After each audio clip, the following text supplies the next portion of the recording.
बरोबर. माझं म्हणणं काय होतं, सगळ्यात पहिलं माझी मागणी आता ऐका. मी थोडक्यात सांगेल किंवा जेवढा माझा मोठा प्रॉब्लेम आहे तो तेवढा मला सांगणं गरजेचं आहे. मी गेले 5 महिने झाले भाऊसाहेबांना मी लेटर पत्र व्यवहार देतोय, सगळ्या गोष्टी करतोय. तुम्हाला मी निदर्शनात मी काय सांगितलं माझ्या डोळ्याने मी तुम्हाला दाखवतो.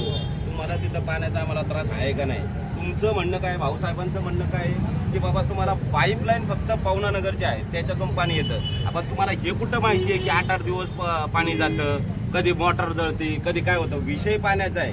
विषय म्हणजे तुम्हाला मी कालच एक लेटर देखील काढलेलं आहे कशाचं, गुलेनबारी सिंड्रोम टाळण्यासाठी. बरोबर आहे. याचा अख्खा मी या तालुक्यात एक जरी पेशंट सापडला तर साहेब मी तुमच्यावरती डायरेक्ट मी तुम्हाला जबाबदार ठरवणार. मी असं नमूद केलेलं आहे. त्याच्या बाकीचे मुद्दे बिद्दे तुम्हाला मी टाकून दिलेले. पण माझा मुद्दा काय होता, तुम्ही सदर बिल्डरला पाठीशी घालतात आणि कोण म्हणतं तिथं त्या विहिरीमध्ये पाणी जात नाही. यांच्या माहितीसाठी सांगतो, मी नलावडे साहेबांकडे गेलो होतो. नलावडे साहेबांनी यांना फोन केला होता, सदर विहिरीवरती कोणी पाणी उपसा करत असेल ते घ्या काढून. सदरच्या व्यक्तीचे माझे संबंध चांगले होते. दुसऱ्या-तिसऱ्या दिवशी व्यक्ती माझ्या घरी आला. म्हणजे तुम्ही काय करता, ग्रामसेवकाचं काम काय, दुसऱ्यांना तुम्ही पाठिंबा देता का. या असली कामं बंद करा ना तुम्ही. आमचं म्हणणं काय, आम्ही मुद्दा काय मांडला तुम्हाला, गावाचा विकास झाला पाहिजे. डोंगरावरती जाऊन पाणी आणावं लागतं. पाणी जर नाही आलं नळाला तर आत्ताच्या महिला करतील का, कुणाच्या महिला करतील. तुमच्या संडासाचं मलमूत्राचं पाणी आहे. माझ्यासोबत आता गाडीत बसा, चला मी दाखवतो. हिंदू प्रथम याच्यानुसार देवाला आहे ना, दगडाच्या देवाला खूप मोठं स्थान दिलं जातं. मंदिरात गेला माणूस तर नाही दर्शन भेटलं तर 100 रुपयाची पावती फाडून VIP दर्शन घेतोय माणूस. तिथं अख्ख्या देवावरती मलमूत्राचं पाणी चाललंय. तुम्हाला एकदा पण नाही दिसलं का. धार्मिक भावना तुमच्या दुखवतच नाहीत का. मग आम्ही वारंवार तुम्हाला तक्रारी करतो. इथं आम्ही उन्हात बसतो, तुम्ही तिथं AC मध्ये जाऊन बसता. वरून म्हणता काय यांच्या तक्रारी आहेत. मला फक्त एकच सांगणं आहे, तुमच्याकडनं बिलकुल तुमच्याकडनं सुद्धा मला उत्तर, तुमचा अहवाल वगैरे तुम्ही आतापर्यंत दाखल नाही केलेला. दिला का मला, नाही दिला. म्हणून तुमच्यावरती सुद्धा मी पाटील साहेबांना बोलून तुमच्यावरती सुद्धा खेड तालुक्यातल्या समितीला नेमलं होतं. 15 दिवसात त्यांनी सुद्धा अहवाल सादर करायचा होता. 31/12 त्यांनी दिलाय. 15 दिवसात का नाही आले ते, त्यांना दापलं का तुम्ही, त्यांच्यावर गोदरेशन आणले का, असं कुणी काही केलंय का त्यांना, सांगा बरं तुम्ही. मग तसं का नाही झालं तर मग आतापर्यंत जर जिल्हा मुख्य कार्यकारी अधिकारी संतोष पाटील साहेबांचा इथं अहवाल आलेला आहे, 15 दिवसात तुम्ही सादर करायचंय, का नाही केलं. तुमचं काम आहे साहेब. आम्ही तुमच्याकडे पत्र व्यवहार देतो. आम्हाला काही एखाद्यावरती विनाकारण आरोप करणं कोणालाही त्याचं काही घेणं देणं पडलेलं नाही. आम्ही तुम्हाला पुराव्यासहित सांगतोय ना, चला आमच्या समोर. तुम्ही म्हणताय ना त्या विहिरीमध्ये पाणी नाही जात ना, तुमचं म्हणणं काय, विहिरीत पाणी जात नाही, मग जातं कुठं ते पाणी. मला आज आता ताबडतोब तुम्ही तुमचे अधिकारी द्यावेत. मी 5 महिने तुमच्या मागं पळतोय ना, आणि असल्या भ्रष्ट अधिकाऱ्यांना तुम्ही निलंबित करून द्या. सदरची गावची बॉडी आहे ती बरखास्त करून टाका. ती ग्रामपंचायत बरखास्त करून टाका. ग्रामपंचायतीचं म्हणणं काय तुम्हाला माहितीये, ग्रामपंचायत असं म्हणते, ऐका, ग्रामपंचायतीचं म्हणणं काय पाहू, ग्रामपंचायतीचं म्हणणं काय आहे की ते आमच्या हातात नाही.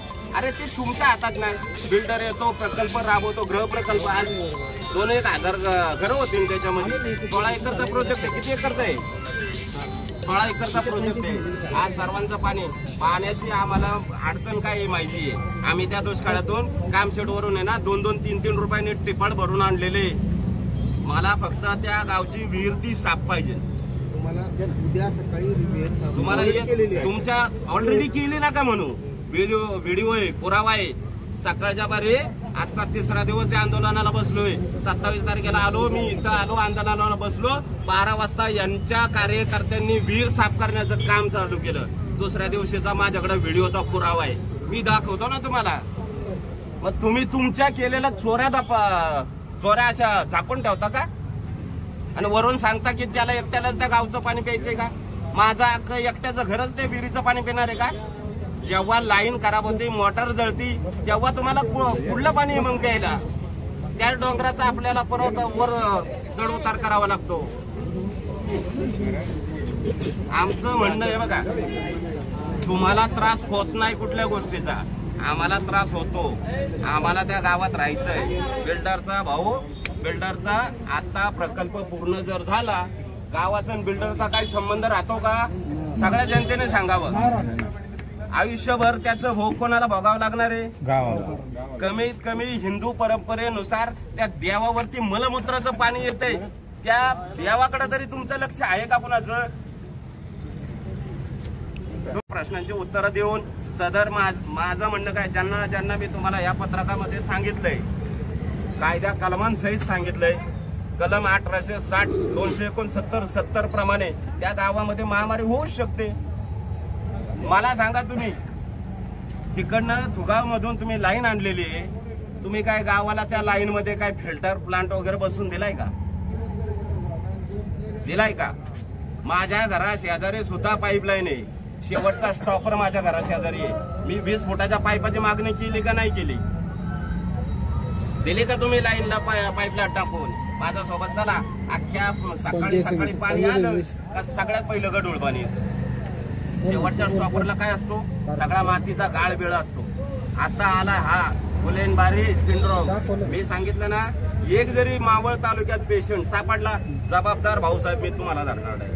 मी तुम्हाला पत्र व्यवहार दिलाय, त्या पत्र व्यवहाराप्रमाणे तुम्ही यंत्रणेची तपासणी करायची, विहीर जलसाठ्याच्या स्वच्छतेची नियमित व्यवस्था करायची, त्याच्यामध्ये नळाला येणाऱ्या फिल्टर पाण्याच्या योजना कार्यरत आहे का नाही त्या पण चौकशा करा.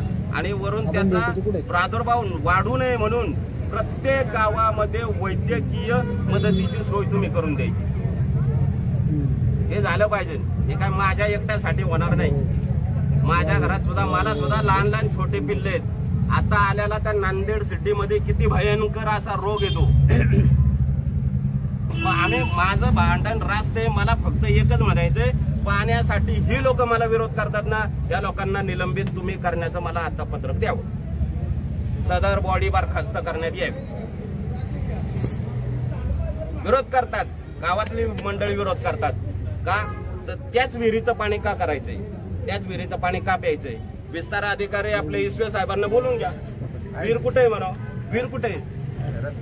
तुम्ही अहवाल काय दिलाय? त्याच्यामध्ये काय दिलाय तुम्ही? अहवाल मला सादर तरी केला का? अहवालामध्ये तुम्ही सांगा ना, काय सांगितलंय तुम्ही? विहीर आणि किती फुटाचं आहे भाऊ? 50 फुटाची विहीर आहे. 50 फुटापर्यंत विहिरीचं आताची जी परिस्थिती पाणी ते खराब आहे असा अहवाल दिलाय. असा अहवाल दिलाय ना. त्या अहवालामध्ये हे पण नमूद आहे. काय नमूद आहे? की सदर विहीर न वापरण्याचं कारण की यांना पाईपलाईन चालू आहे. ऐका, मी सांगतो तुम्हाला अहवाल. तो अहवाल मी आता सादर पण करतो तुमच्या समोर. अहवालावरती नाव कुणाचं पाहिजे? अर्जदार कोण आहे? अर्जदार कोण आहे? विनोद साळवे. त्या अहवालावरती एकदा अहवालावरती तुम्ही अर्ज वाचला का? तो अहवाल वाचला का तुम्ही? पुण्याला पाठवलेला तो पुण्याच्या नावाने तुम्ही अहवाल सादर केलाय.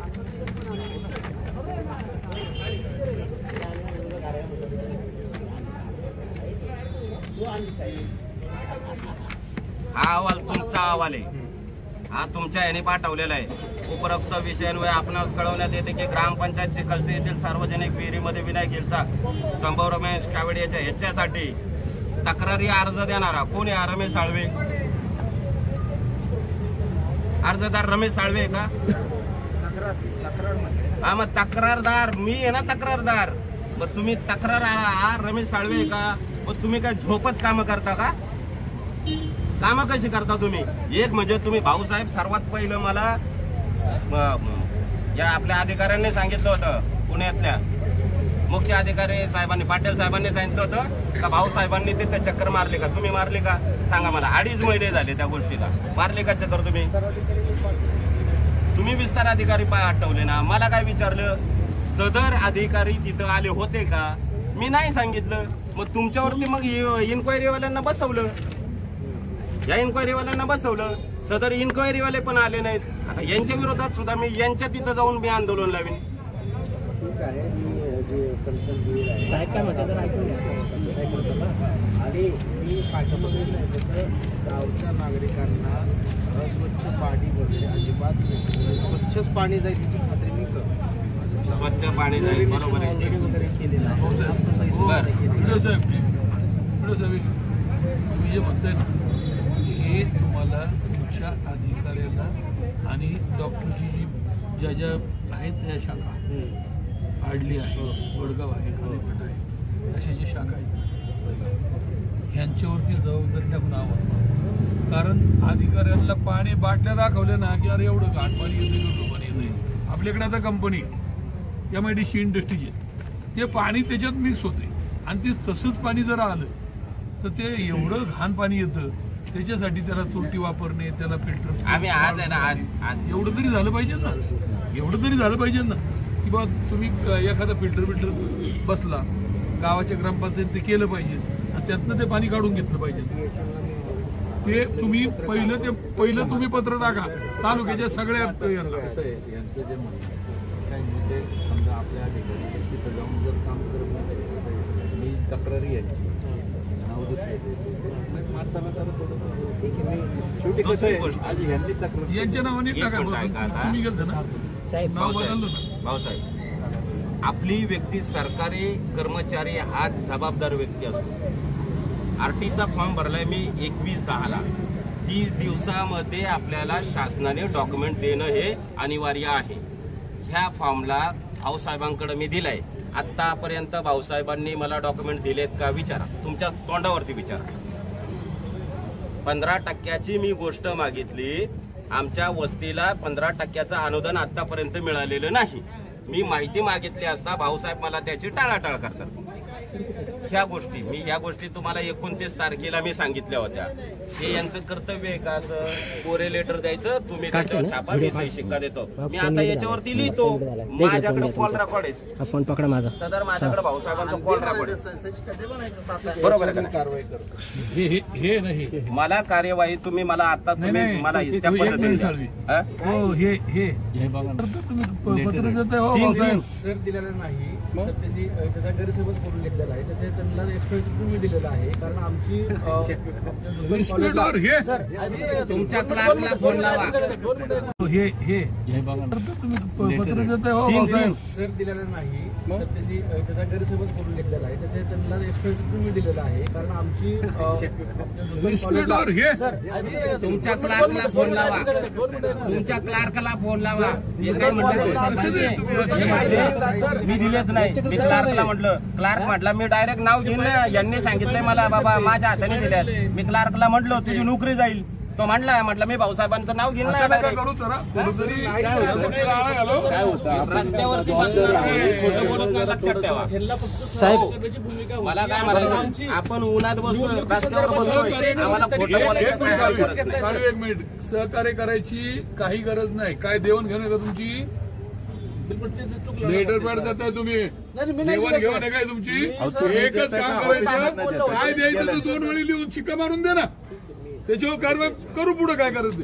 नाही 2 वेळी नसताना कोरी लेटर पॅड 3